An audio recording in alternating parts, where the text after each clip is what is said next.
अंगारकी चतुर्थी कथा. अंगारकी चतुर्थी म्हणजे मंगळवारी येणारी वद्य चतुर्थी ही फार महत्त्वाची मानली जाते. मृदगल पुराणात व गणेश पुराणात असे आहे. अवंती नगरीत वेदवेंत व सद्गुरू अग्निहोत्री ऋषी भरद्वाज राहत होते. ते गणेश भक्त होते.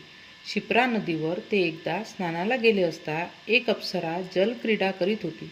तिला पाहून भरद्वाजांचे तेज द्रवीभवले. ते पृथ्वीने धारण केले. तिला नंतर जो पुत्र झाला तो जास्वंदीच्या फुलाचा लाल होता.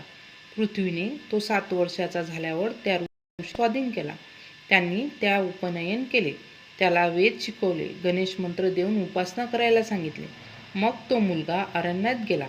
त्याने 1 सहस्त्र वर्ष केले. गणेश प्रसन्न झाला व त्याने मुलाला दर्शन देऊन इष्टवर मागण्यास सांगितले. तो मुलगा म्हणाला, मला स्वर्गात राहून अमृत प्राशन करायचे आहे. माझे नाव त्रैलोक्यात विख्यात व्हावे. आज जी चतुर्थी आहे ती सर्वांना कल्याणकारी हो. गणेशाने त्याला वरदान दिले. मुला, तुझे नाव भूमिपुत्र म्हणून भौम, अंगारकासारखा तू लाल आहेस म्हणून अंगारक व शुभ करण्याची तुला शक्ती असेल म्हणून मंगल असेही प्रसिद्ध होईल. या चतुर्थीला अंगारकी म्हणतील व ती व्रती माणसांना ऋणमुक्त करणारी आणि पुण्यप्रद होईल. तुला आकाशात ग्रहामध्ये स्नान मिळेल व तू अमृतपान करशील.